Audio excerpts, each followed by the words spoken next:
मयूरभंज जिला सारसकणा ब्लॉक अंतर्गत शीर्षा सरकारी डाक्तरखाना एहीपरि एक अभावन घटना देखा मिली। राज्य सरकार स्वच्छ भारत नाम कोटी कोटी टंका खर्च करुवा बेले शीर्षा सरकारी डाक्तरखाना यार व्यतिक्रम देखा मिली। डाक्तरखाना थिबा ओपीडी एवं आईपीडी गृह सम्मुख में पड़ रही पोड़ा पोड़ा अलिया गदा।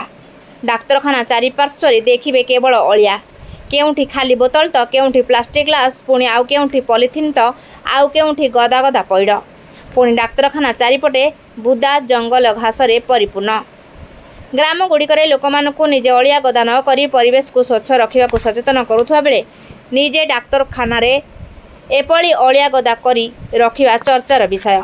जदि सरकारी डाक्तरखाना एमिति अवस्था ताहले अन्य जगार आउ कौन अवस्था हेउनथिबो ताहा बुद्धिजीवी महल बेस चर्चार विषय पलटि। Mayurbhanj Murari Mohan Mahapatra report, Jyotiprabha news.